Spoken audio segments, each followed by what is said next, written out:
لوگو اپنے پروردگار سے ڈرو کہ قیامت کا زلزلہ ایک حادثہ عظیم ہے۔ اے مخاطب،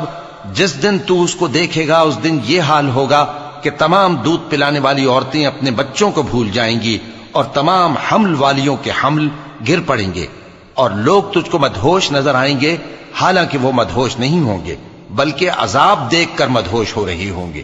بے شک اللہ کا عذاب بڑا سخت ہے۔ اور بعض لوگ ایسے ہیں جو اللہ کی شان میں علم کے بغیر جھگڑتے اور ہر شیطان سرکش کی پیروی کرتے ہیں، جس کے بارے میں لکھ دیا گیا ہے کہ جو اسے دوست رکھے گا تو وہ اس کو گمراہ کر دے گا اور دوزخ کے عذاب کا رستہ دکھائے گا۔ لوگو،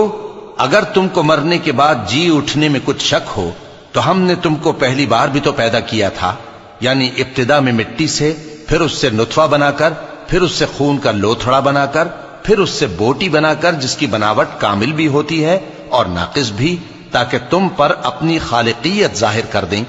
اور ہم جس کو چاہتے ہیں ایک میعاد مقرر تک پیٹ میں ٹھہرائے رکھتے ہیں، پھر تم کو بچہ بنا کر نکالتے ہیں، پھر تم جوانی کو پہنچتے ہو، اور بعض قبل از پیری مر جاتے ہیں،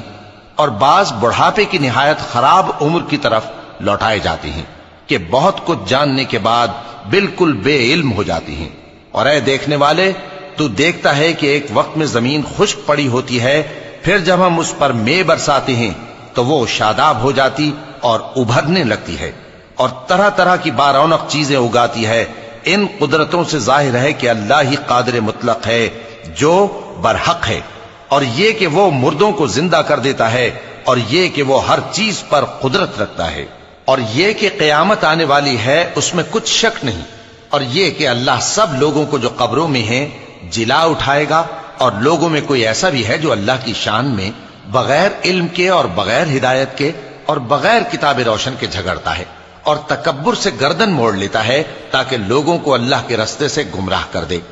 اس کے لیے دنیا میں ذلت ہے، اور قیامت کے دن ہم اسے عذاب آتش سوزاں کا مزہ چکھائیں گے۔ اے سرکش، یہ اس کفر کی سزا ہے جو تیرے ہاتھوں نے آگے بھیجا ہے، اور اللہ اپنے بندوں پر ظلم کرنے والا نہیں۔ اور لوگوں میں بعض ایسا بھی ہے جو کنارے پر کھڑا ہو کر اللہ کی عبادت کرتا ہے، اگر اس کو کوئی دنیاوی فائدہ پہنچے تو اس کے سبب مطمئن ہو جائے، اور اگر کوئی آفت پڑے تو منہ کے بل لوٹ جائے، یعنی پھر کافر ہو جائے۔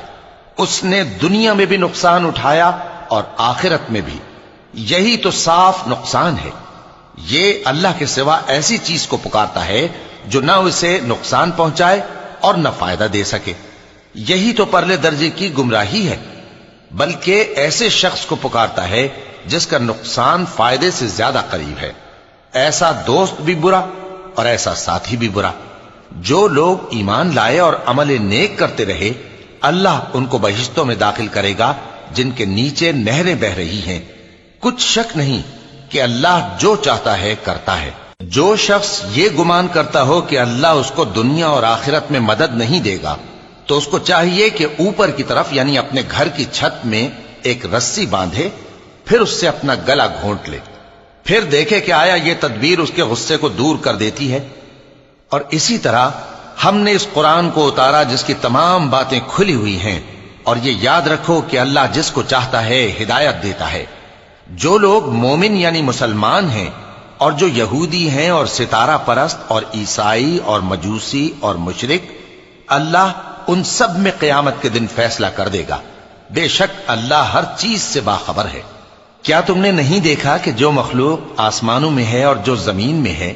اور سورج اور چاند اور ستارے اور پہاڑ اور درخت اور چوپائے اور بہت سے انسان